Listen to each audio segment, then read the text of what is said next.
Welcome to the Dr. Coffee Podcast, your weekly blend of motivation, encouragement, education, and insight into all things medicine for junior doctors and medical students in South Africa. In this week's episode, we lift the lid on training and specializing in another country, specifically the United States of America. Our guest this week shares from her journey what her experience was getting a job in the US, how their healthcare system works, and what their medical training looks like. Dr. Kim Scott completed her undergraduate medical degree at UCT and then did internship at Groote Schuur Hospital before doing ComServe at Swartland Hospital in Malmesbury. After working in a few private hospital EDs, she then decided to travel and became a cruise ship doctor for a number of years. This is where she met her American husband and which ultimately led to her decision to immigrate to the United States. Dr. Scott is currently in her final year of residency, which is the equivalent of registrar time, at Jefferson Einstein Hospital in Philadelphia in the Department of Internal Medicine. And once she's finished, she has hopes of working as an attending in a rural area of the US. Although she's permanently based in the US, having come from South Africa, she's still very passionate about HIV medicine, and she recently got awarded a research grant for funding for pre-exposure prophylaxis to disadvantaged communities. She's also passionate about wellness and mental health within medicine, and to that end occupies a position on her resident wellness committee. It's a privilege to have Dr. Kim Scott on the podcast this week, and I'm sure you'll learn a lot from our conversation. This episode was recorded over Zoom and is a video episode also available on YouTube. And now, without any further ado, here is Dr. Kim Scott. Welcome to the Dr. Coffee Podcast, Dr. Kim Scott. Good to have you. Hey, Simon. Thanks so much for having me. Very excited to be on the podcast. Awesome. So with all of our guests, the first question that we ask is about your medical career training and where you started out. So where did you go to medical school and do internship and ComServe? So I went to UCT and then I stayed on at Groote Schuur for internship. And then I went to Swartland for my community service. So like up the West Coast, which was very exciting experience. So obviously a South African, born and raised in South Africa and then trained in South Africa. At that stage, did you plan on going abroad, or what was your kind of plan at that stage?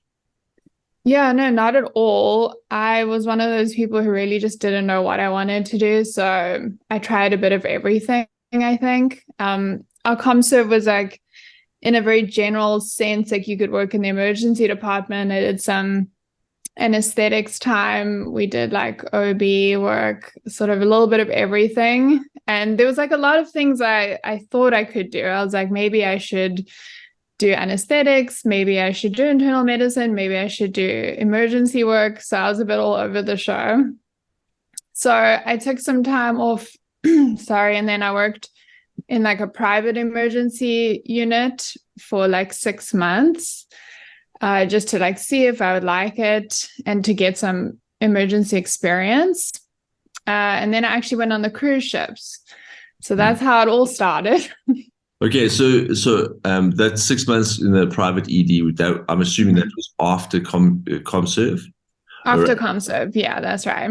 And then how did the opportunity to go onto the cruise ships come up? We do have an episode coming up soon with the cruise ships and working on the ships, but how did that opportunity come up and how did it arise that you were like, that's actually a good idea, I think I should do that?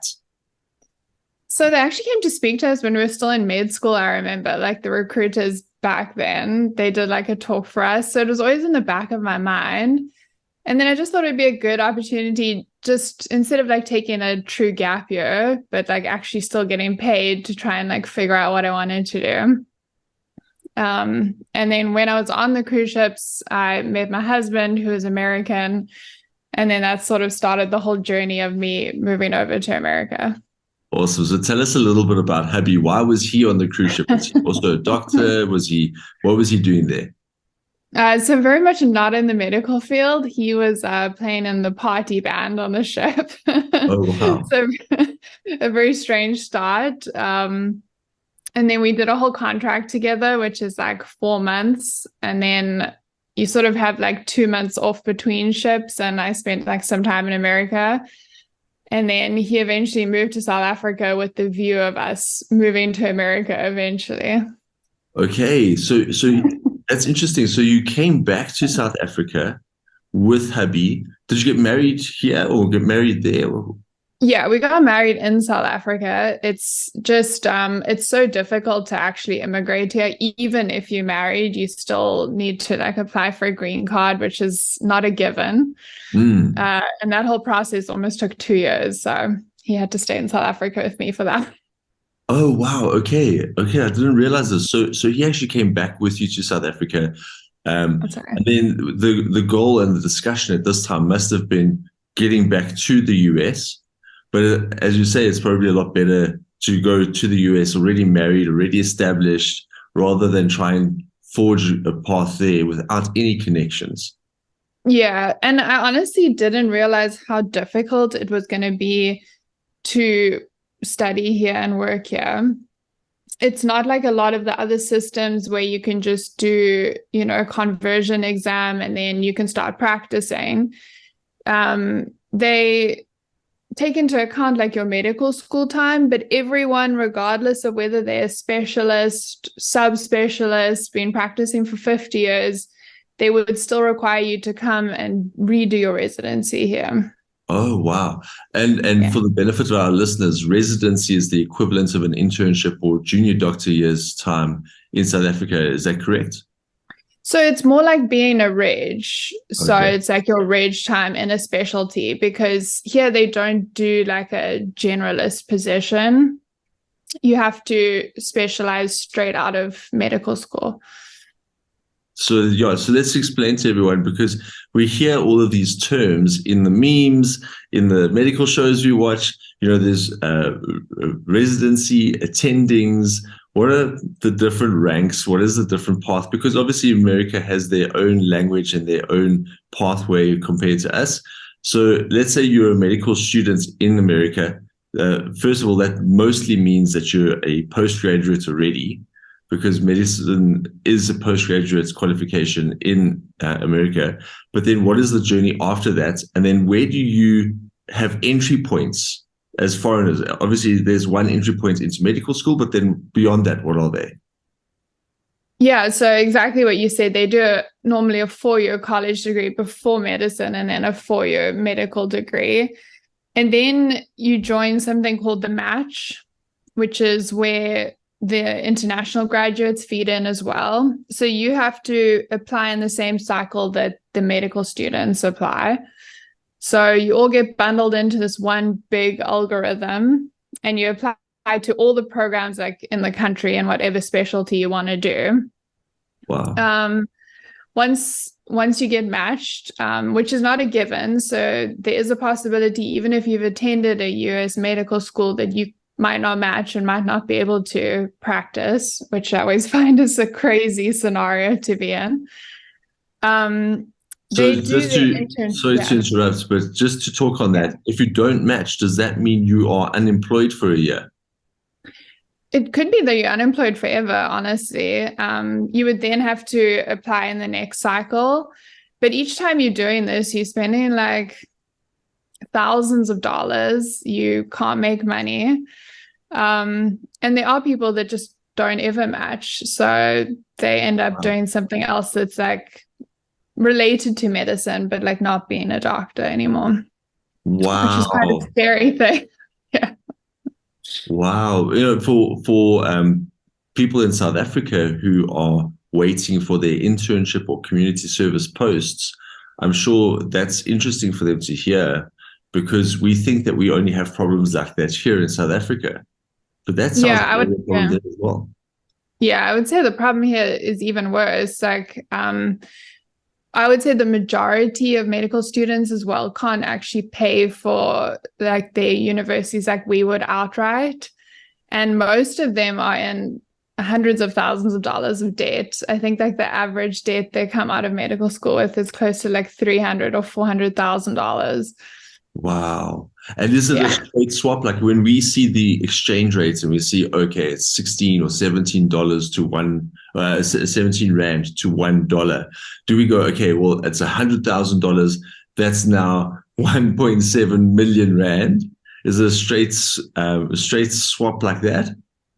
I wouldn't say entirely, but it still is a lot of money that they pay off like once their doctors like over the next like 20 years or so. It's almost Wow. like it's equivalent to like a mortgage on a house here. Wow. Yeah. Okay. Interesting. Okay. So we've got the med school entry, then we've got the match. And I take it that you had to apply for that match program.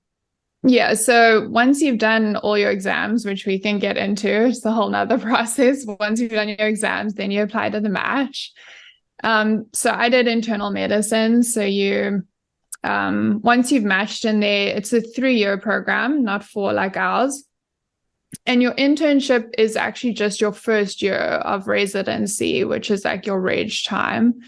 So it's like very heavily supervised, especially the first 6 months, but it's only in your specialty. So they don't do an internship where they can sample every specialty. Your internship is in your specialty, which means that you learn a lot about your specialty very fast. But I think what they miss out on is like getting a little bit of everything like we do, which I think, in my opinion, like makes you a much more like well-rounded doctor. So I think coming from South Africa, they're very keen on getting South Africans here because we've had such like a rigorous training and experience in all the specialties. Sure, there's advantages and disadvantages to everything, right? So I Yeah. can think on the one hand, if you know that when you're in medical school and I want to be a ear, nose, and throat doctor, I want to be an ENT, then okay, that's the path I'm going to take. But if you start out as an ENT and then go, maybe I want to do something different, you basically don't have any experience in anything else except kind of from the collarbones up. which 100%. Yeah. which I'm sure that they see when they look at you and your medical training in South Africa, they see that you've got actually some surgical skills that you can bring to your work as a physician, which is a huge plus. Yeah. I mean, I think it's a huge plus, but they actually don't allow you to do a lot of procedures. Like it's quite strange here. Internal medicine is very outsourced. So you don't, even if your patient needed sutures, say, you would then ask the surgeons to come and suture your patient. It would never be done by yourself, which I find crazy. Wow. Like lumbar punctures, we outsource to the neurologist. So a neurology service resident will come and do your lumbar puncture. So Um, I'm sure that you've told your wide-eyed American colleagues about, doing a lumbar puncture on a patient who's like altered mental status and is combative, and you're like, well, I'll just stick the lumbar puncture needle in myself. Found my landmarks, it was fine. 100%. Like in the beginning, and I was like, why are we calling them? Like, I could just go do it. And they like look at you like you're a crazy person. I'm like, no, just hold them down. Like, I've got it. Or Cowboy they also like, medicine. yeah, 100%. They don't even do like their own IVs. Like, the nurses and things will do all of that. And then if it is a difficult IV, there's like a vascular access nurse who like comes around with an ultrasound. And I'll be like, no, come, like I can tap, tap, tap. And there you go. There's the vein. And I'll just like pop it in before anyone comes. Use a glove as a They still find it's tourniquet. crazy. Exactly. So those Awesome. skills do still come in handy. So Kim, just to come back a little bit. So far the ground that we've covered, we've spoken about, you did medical school in South Africa, you did internship, did ComServe, spent some time on the boats, and then applied for the match. Did you write exams before that? And what exams did you have to actually pass before you could enter the match? Yeah, so it's a huge process, both like financially and time constraints. And I think how difficult the exams themselves are. I think they're notorious as being some of the worst in the entire world. I know people who've had to do like the British ones or the Australian ones or even the Canadian ones, and none of them even come close, I don't think. Um, So the first step is you have to register with the ECFMG, Okay. which you have to get like your transcripts from your medical school. They have to prove that you went there. You have to get like a letter from the dean. It's quite involved, and only once they've accepted your registration can you even apply for the exams. And then the first one, that's step one. That's the worst one, the one that everyone hates. When I did it, it was still you got an actual score in your exam. Now it's like a pass-fail exam.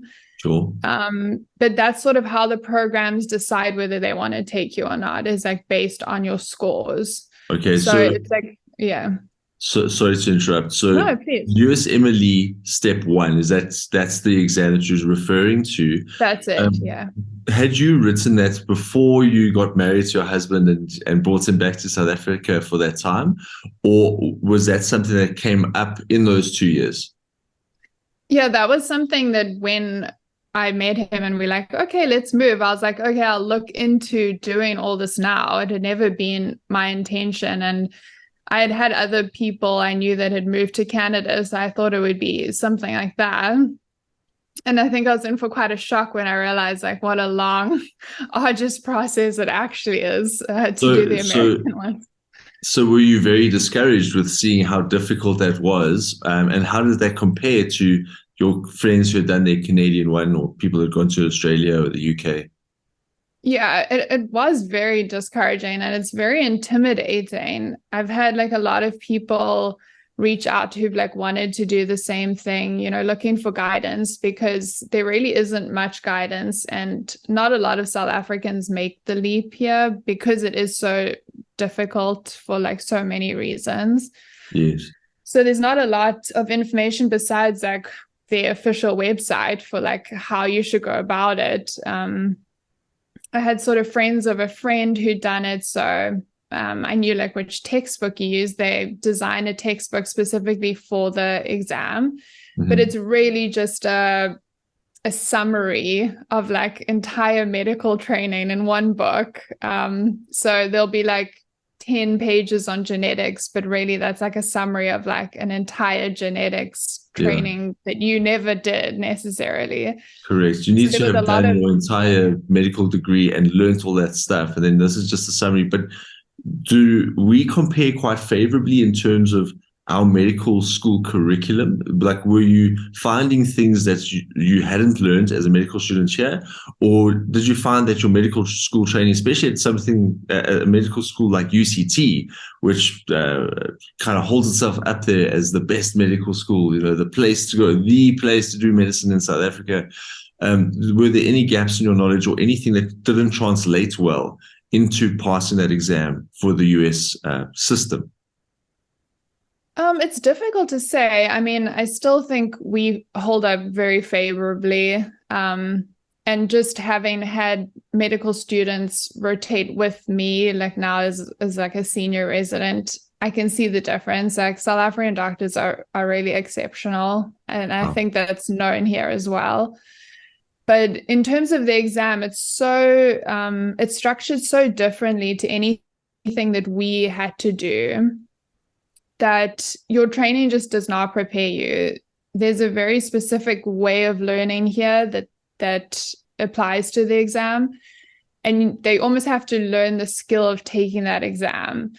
Sure. They grow up doing those type of exams, like their entry into medical school, and throughout medical school, they do exams like this, but it's just so different from anything we'd done. And then also I had graduated quite some time before, almost like 9 years before I took the exam.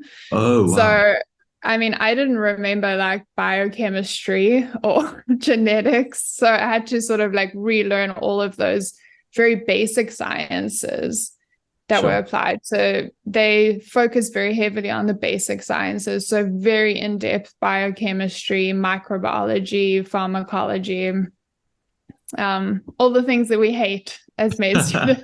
Came up again. Yeah. Wow. So, okay, that was obviously the USMLE step one, that very broad, general, basic sciences heavy. And as you mentioned, it's currently pass or fail. but in those days, they would actually give you a score. And I believe that score could actually chart your course for you. Like if you wanted to go into a certain matched program, you had to have a certain score that was the minimum requirement for that program. Is that correct?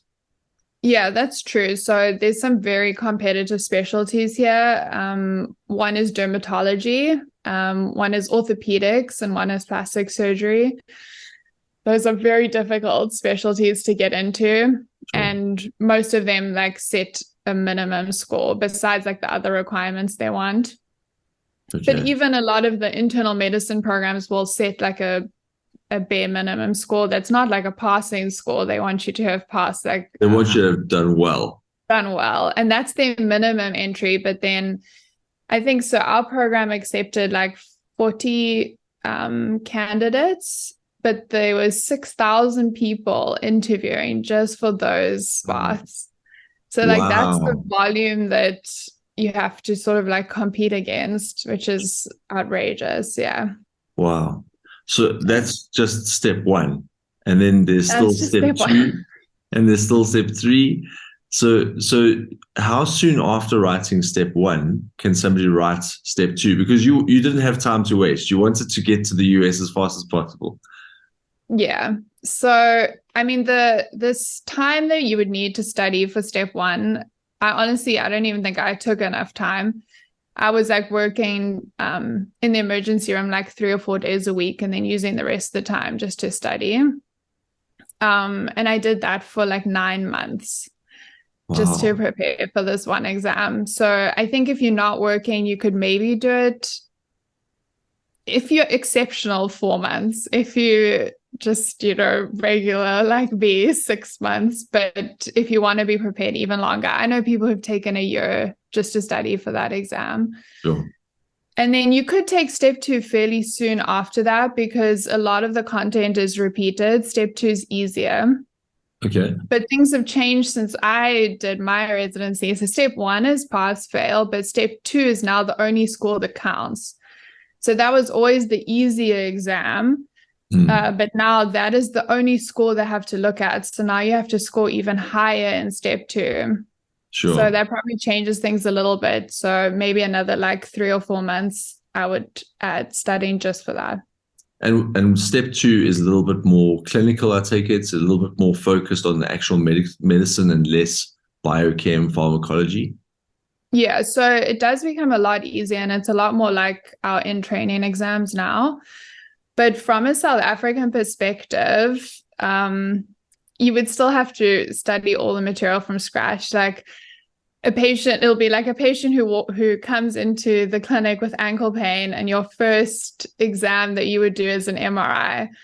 So what? It's not something that we would as South Africans choose as the logical next step, but the Americans in the South African context, that patient is waiting 2 months for his outpatient MRI if he's in the right center.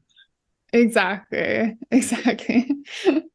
I'd like to take a quick break from today's discussion and acknowledge the main sponsor of the Dr. Coffee podcast, IndemniMed from Money and Medicine. IndemniMed is the best way to safeguard your medical practice and future. As a young medical professional charting a course and building a career, you need protection from the financial storms of malpractice claims and legal action with IndemniMed's unparalleled medical indemnity cover. As part of the esteemed Money and Medicine group, they offer innovative, tailor-made solutions backed by leading malpractice and legal firms across South Africa. So why should you choose IndemniMed? Firstly, they offer personalized protection with an expert team that crafts coverage plans specific to your clinical risk profile, ensuring you're shielded from negligence claims, breaches of contract, and more. Secondly, they've already established an extensive network with access to the best service providers in South Africa, chosen after meticulous assessments of their reputation, financial stability, and track record. And thirdly, their comprehensive process. It begins with a consultation where they offer expert advice on the ideal coverage for your needs, then making an assessment based on a thorough market evaluation to identify your optimal options and recommending the perfect service providers for you. Once those steps are complete, it's time for implementation with effortless setup of your essential coverage, and finally ongoing support with continuous assistance as your needs evolve. Whether you're in private practice or the public sector, IndemniMed's coverage plans fortify your practice, your family, and your reputation. Secure your practice's stability with IndemniMed's unwavering commitment to your protection. Don't wait. Ensure your medical journey is safeguarded today. I'd like to personally thank IndemniMed for their fantastic support of the Dr. Coffee podcast so far. Well, we're back with Dr. Kim Scott talking about working in the US healthcare system, as well as training for the healthcare system, and what barriers to entry there are for South Africans and the way to get into working in the US. We've gotten up to the US MLE exam, step 2. Once we've passed that, then there's still another exam to pass. And tell us about step 3. So step 3 is optional. It is a good idea to do it. I actually did not do it before I went into residency. You have up until the end of your intern year to complete it. But again, it's just like another notch in your application. So having done it looks very favorable, and they know there isn't a chance that if you get into the residency that you would then fail it in your intern year and you could not progress then. So it's also a requirement for certain visas. So I was lucky enough to come, with a green card, which made the application process a lot easier because some programs will not accept visa holders. But certain visas, I think the H1 visa, you do need to have step 3 done before you can even apply to one of those programs. Sure. Wow. So this was obviously stuff that you've been considering and weighing up. What advice would you have for people who are interested in going this route? Where do they need to go to get these visas or get information about green cards and things like that? So they do provide the information on the ECFMG website. Once you start the process of the registration and the exams, the path that you want to take becomes a bit clearer. Mm-hmm. They do offer visa sponsorship through the ECFMG program itself. So once you've completed your exams and you receive your certificate saying, you can start the process, that you're a registered physician, you can apply for visas through that program. And then you have to weigh up which visa is best for you. It sort of depends if you want to go on to do further fellowships here, in a subspecialty, or if you want to go into practice straight away, because certain programs, there's less spots for a certain type of visa holders.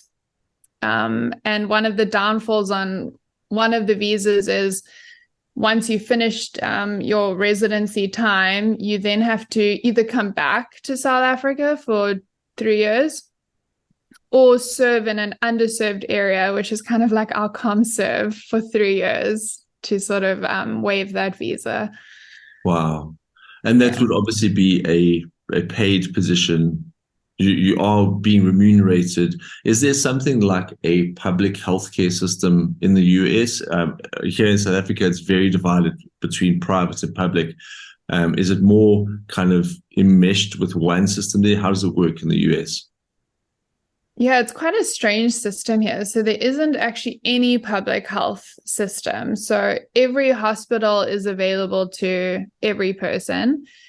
The majority of people have private insurance that is obtained through your job. So your job will offer you benefits, which is fine if you're employed, but if you're between jobs or if you're unemployed or you're self-employed, it makes things very difficult for people. They do have something called Medicaid and Medicare, which is for people who earn under a certain threshold, and then for people over 65. And through that system, they do get free healthcare, but only for very select circumstances. You would have to be almost below the poverty line to qualify, or over 65. Wow. Okay. Yeah. And the rest is self-pay. So if you end up in a hospital and you don't have insurance, you're going to get a huge bill at the end. That's, the bottom line. It's quite scary. And that's what I was going to lead to, is that healthcare is very expensive in the US, maybe even more expensive than it is in South Africa. Yeah, it's incredibly expensive, and it can honestly like bankrupt a person, and it does quite often.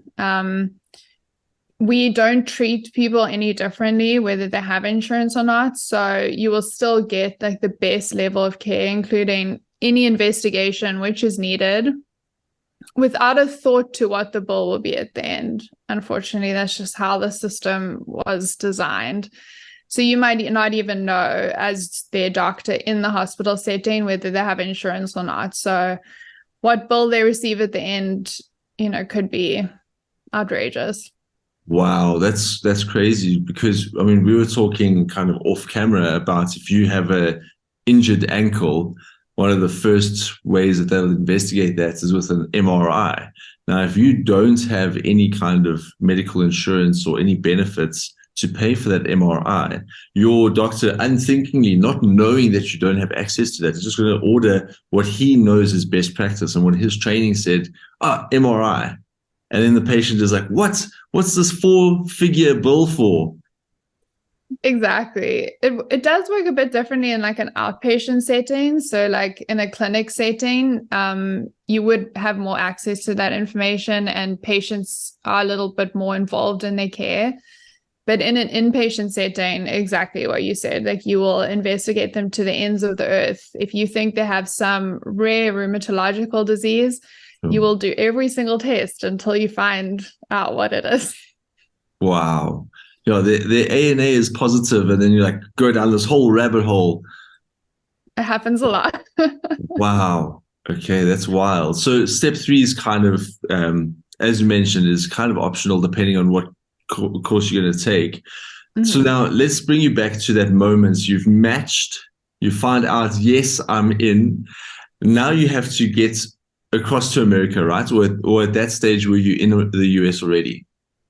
No, I actually arrived like the day my program was starting, just because it was like COVID and there was a delay in actually getting my like physical green card, because all like the offices were closed at that time. So I arrived the day of. So the programs here start on 1st of July, and I arrived on the 1st of July. Like kind of off the plane, jet lagged, wash your face, into residency. Exactly. Well, at that time, I was like they make you do ACLS as soon as you get it. And I was like, oh, but I've done it 3 times. It doesn't matter. Wow. Okay.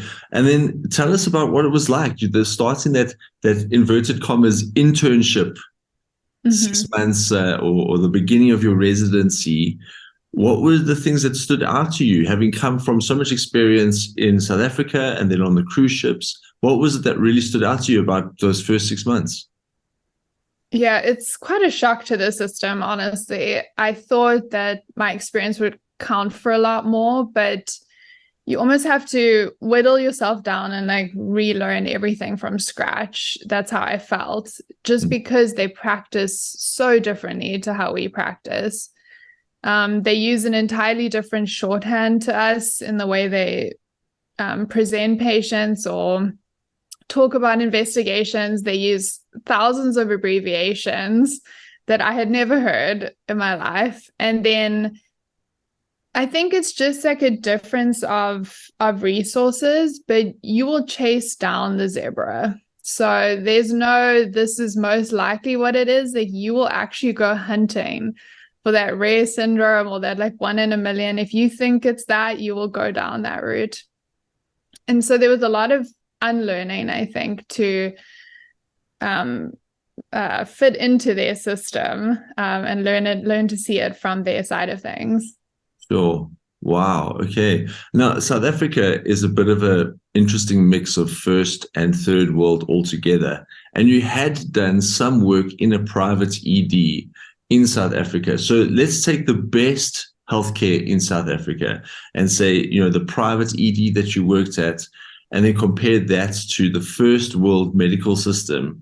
Are our first world hospitals that much better than our private hospitals in South Africa, or are we comparable? Would you say that the level of care is comparable? I think the doctors here, the level of care you will receive from a doctor, in South Africa, I still say here because I still think of myself as South African. The level of care you'll receive from a South African doctor is still world class. But the best way I can describe the hospital system I work in now, it's like working in Groote Schuur, where you will have access to subspecialties and subspecialties, but with the availability to get investigations done like you could in private. So you can get a CT scan done within an hour. You can get an MRI done within 6 hours. Wow. Or immediately if there's an indication, but you have subspecialties available 24 hours a day on site. So most people will practice from within the hospital. It's very unusual. You would have to call someone from home. So you have the availability of specialties with the speed of a private hospital. Wow. Okay, yeah. That's obviously talking to the pros of the US system. Can you tell us any of the cons or any of the negatives of a system like that? Specifically the US, because that's the system that you're used to working in, but what are some of the negative sides? Yeah, so they do have the ability to do everything, but I sometimes feel like it can be at the detriment of certain patients.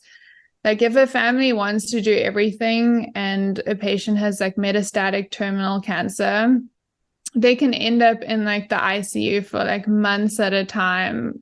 They will still be eligible for anything that the family wants. So you can have metastatic cancer with a prognosis of not more than a few weeks on dialysis, on a ventilator, until they die.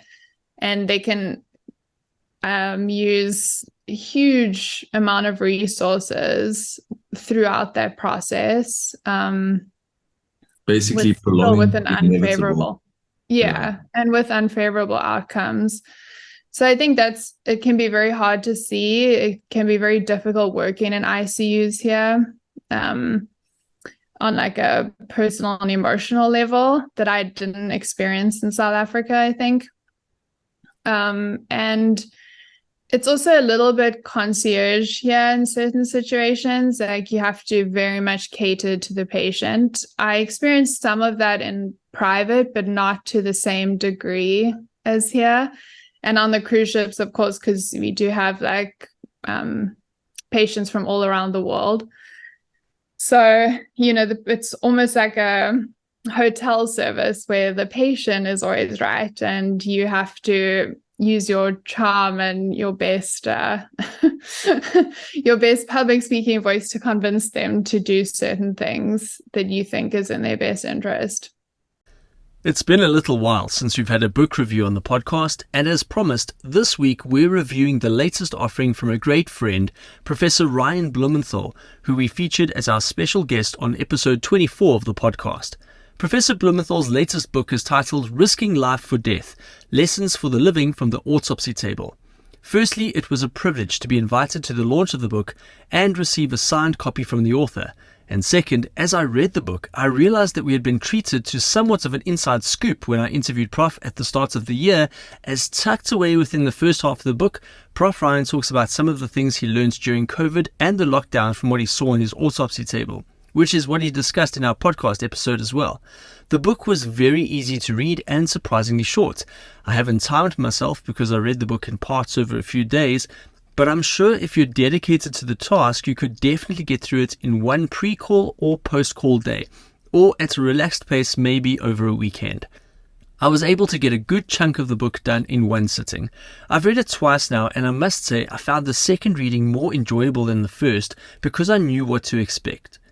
The book is not structured like a self-help book or a set of lessons to learn, just handed over like, here's my wisdom, come and get it.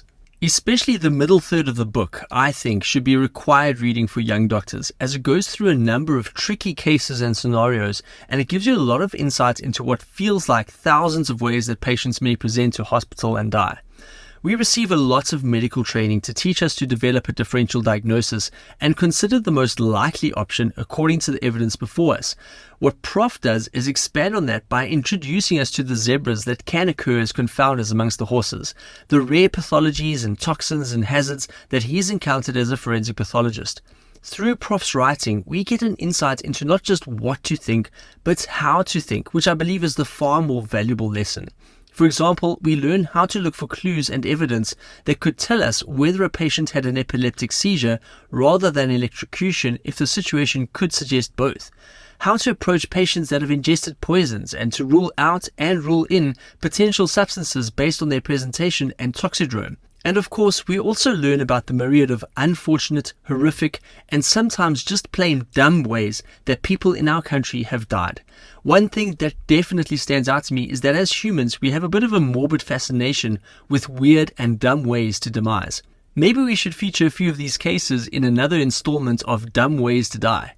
Without giving away the ending, the final take-home message I want to share from this book is that it does feel like a uniquely South African story and deeply personal from Prof. Blumenthal's side.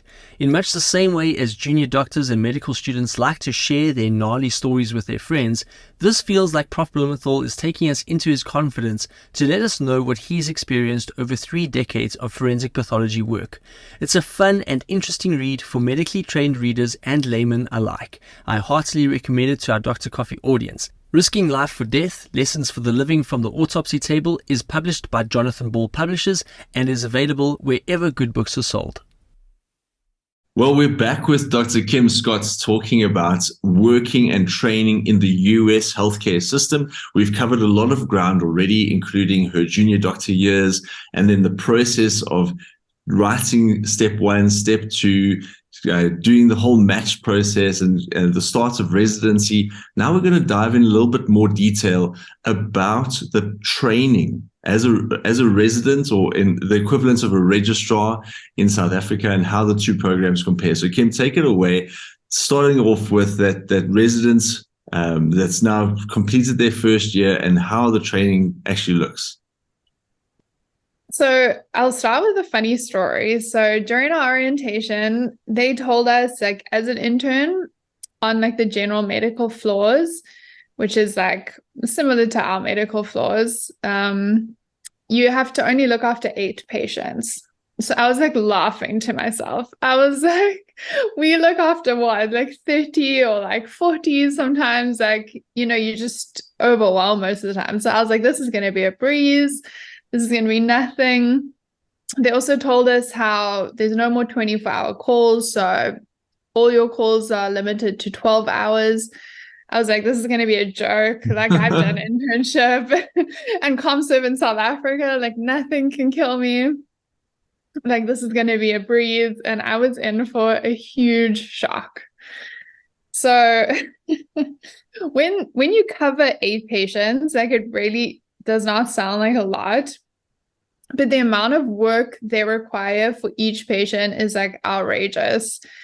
You might spend 10 or 15 minutes like in the room with the patient when you're doing your like pre-rounds in the morning, and then everything is electronic. So every single order has to be like put in on the computer. All the lab results and stuff have to be obviously reviewed. And then you have to write like a daily note. But this note is the bane of every intern's existence. There's like what happened overnight, the exam findings, and then you have to go problem by problem. And in ICU, it's like system by system and problem by problem, explaining your thinking line by line, and then coming up with a plan for each separate problem that the patient may have, which, as we all know, like in an academic institution, could be like 20 to 30 problems. So these notes can take you, especially when you're starting out, like 45 minutes to an hour per note, besides any like ward work that would have to get done. But I think that was the first shock I was in for. And then I don't know if you want to hear, but I could like maybe take you through like a rundown of like what the day to day was like as an intern. Go for it. I mean, put yourself in the shoes of our junior doctors and medical students who are eagerly wanting to know more. So whatever you think is most helpful for us, go for it. Okay, so as an intern, you expected to do something called pre-rounds. I think if anyone's watched Grey's Anatomy, that's the only like truth that comes from that show. But I was waking up at 3:30 a.m. So you wake up at 3:30 a.m. 6 days a week. You can either log on to the EMR from home, which some people do, which is what I did, and then I'll like sit with a coffee at home. And I will like chart check all of my patients. So I'll have all their labs ready, all their overnight vital signs, any events that happened like overnight for the patient, and then like my action plan for each patient set out before I even left for the hospital. Get to the hospital by 6 a.m. I would see my patients from like 6 to 7, depending like how many I had. Sometimes I would need longer.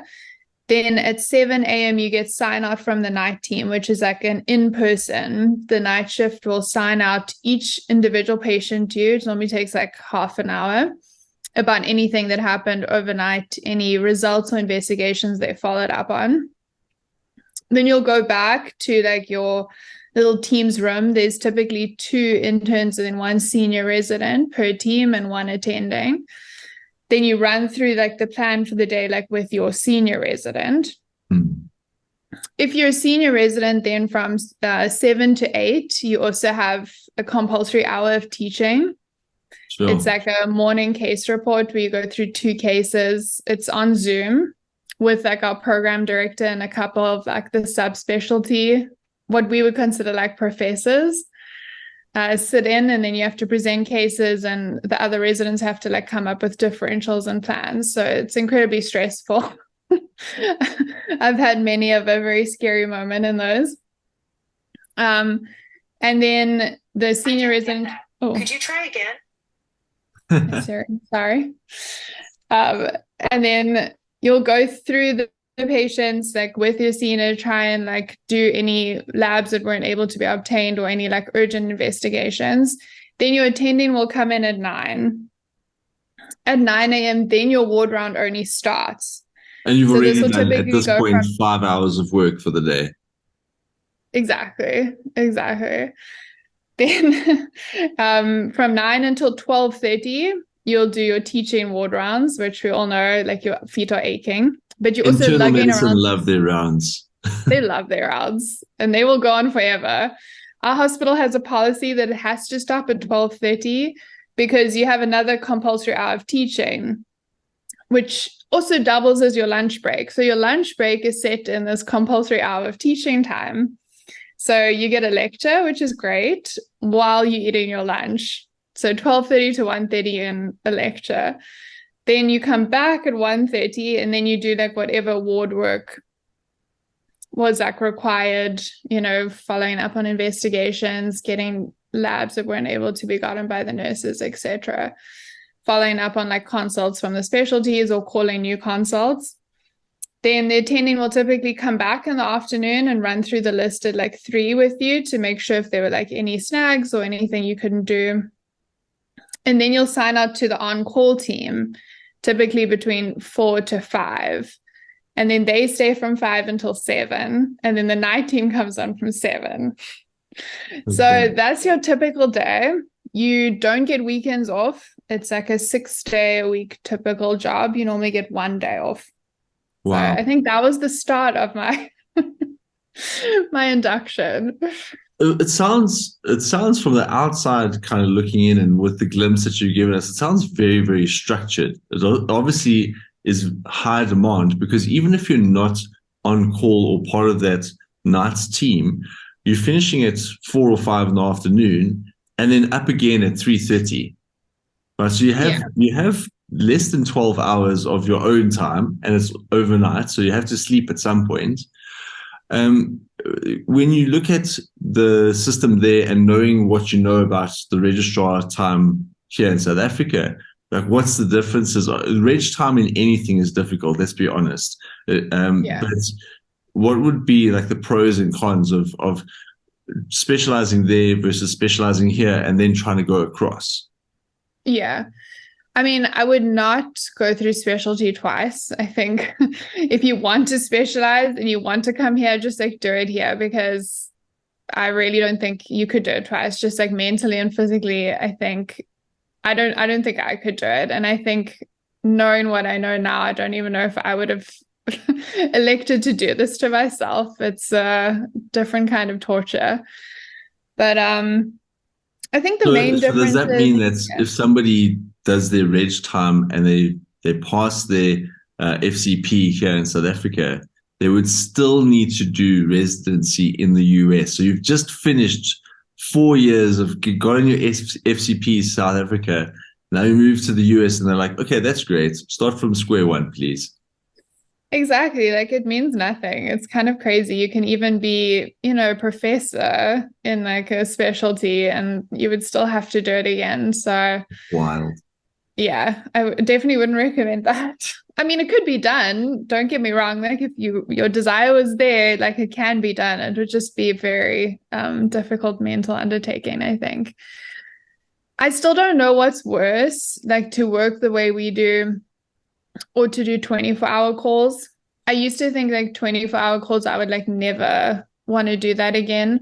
But now that I've done both, I think there's something to be said because you actually have a little bit more time at home, which sounds crazy. But if you do like a 24-hour call, like, I don't know how much has changed because obviously I did it a while ago, but like you would typically do like a Friday, Sunday, and then your next weekend would be free in some circumstances. So you normally do like a Friday, Sunday one weekend and like a Saturday call one weekend and then have like 2 weekends free.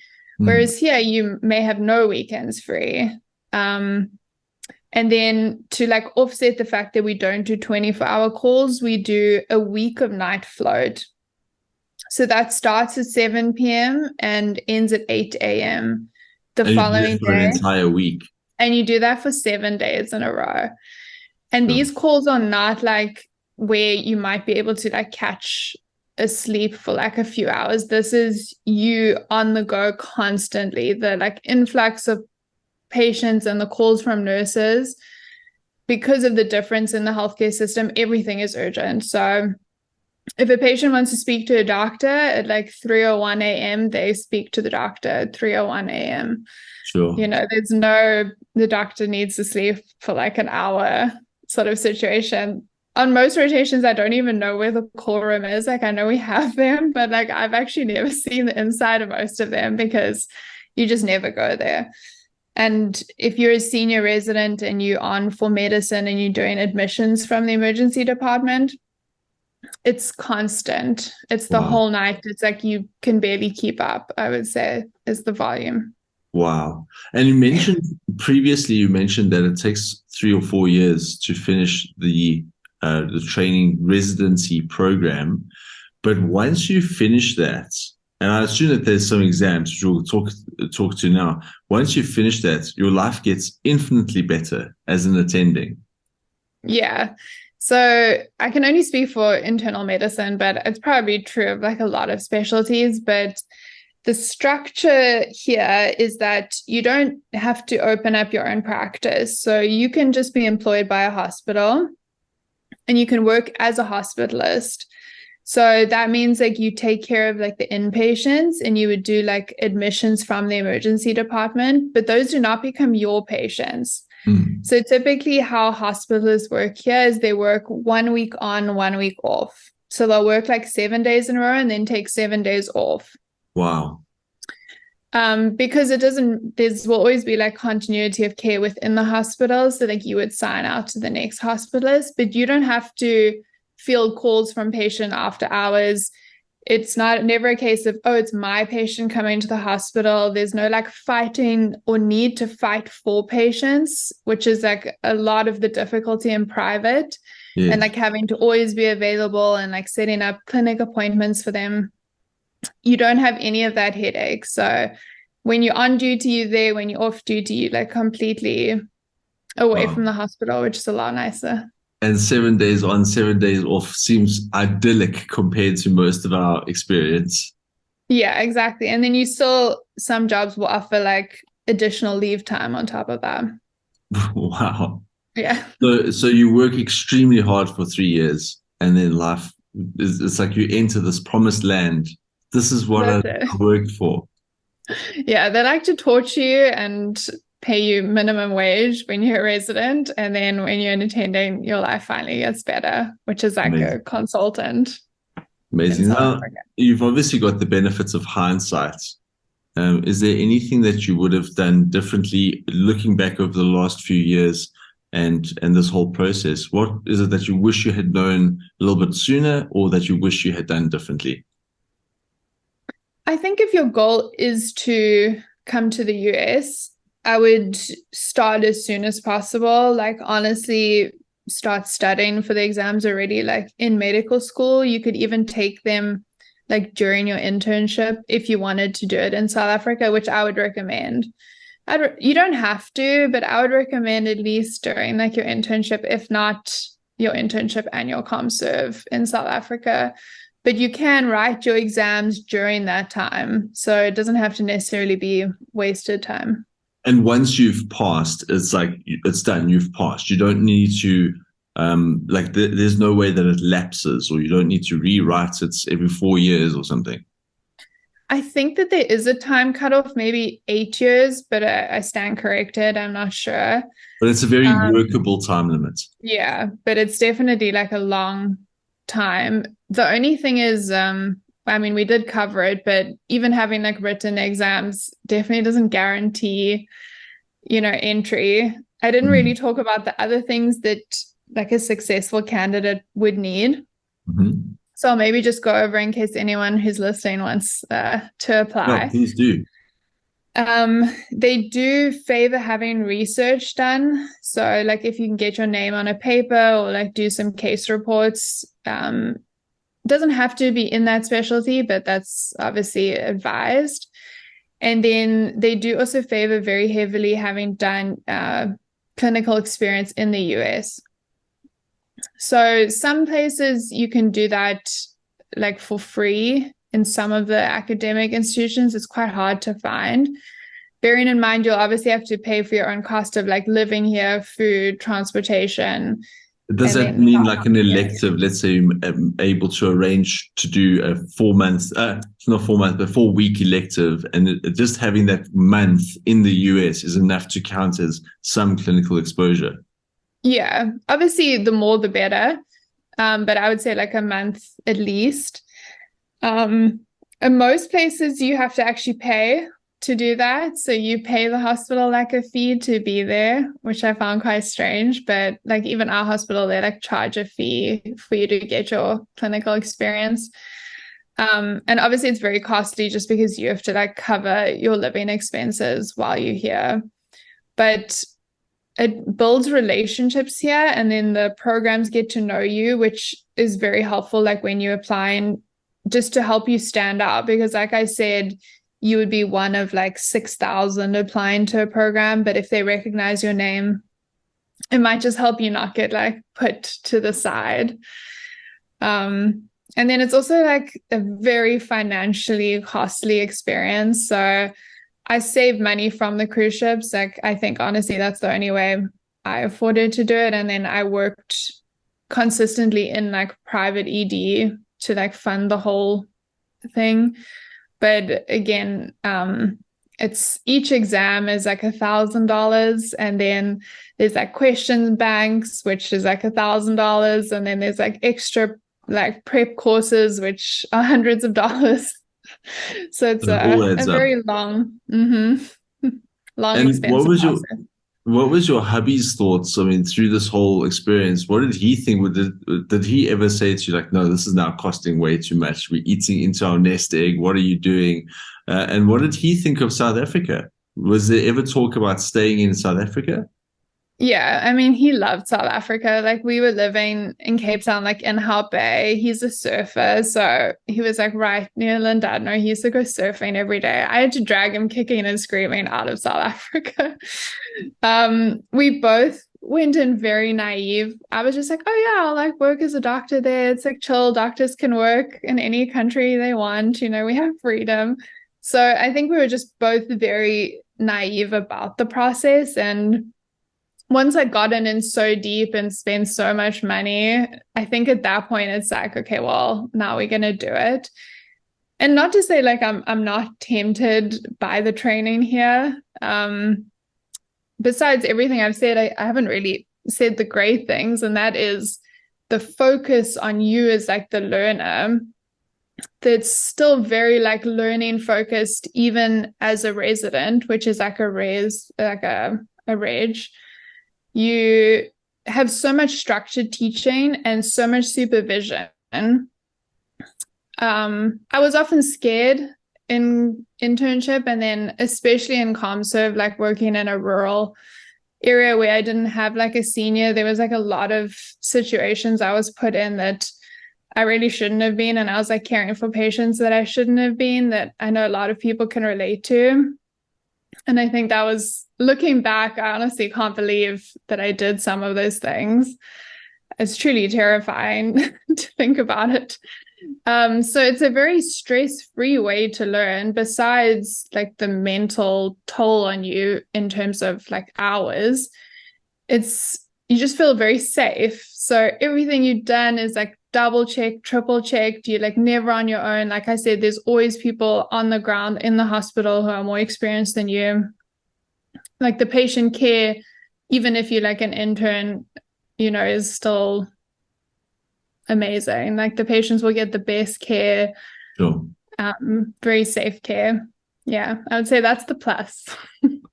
So hubby loved South Africa. Did he ever get a chance to sample some of our healthcare system? I mean, I'm hoping that he was relatively healthy and free from drama, but let's say he was surfing in Hout Bay and a shark decided to take a nibble. Would he have enjoyed the healthcare system in South Africa, or was that just like a no for him? I mean, I think his experience of it was definitely not the average person's experience of it. Cool. He like sprained his ankle once, and he just came into like my emergency department, and I was working in private there. So you know how it is. It's like friends and family get like skip the waiting line, got an x-ray within like 10 minutes, was like seen by an orthopedic surgeon within an hour and like discharged. So I think his experience of our healthcare system is not what most people experience from the South African healthcare system. Sure. Okay.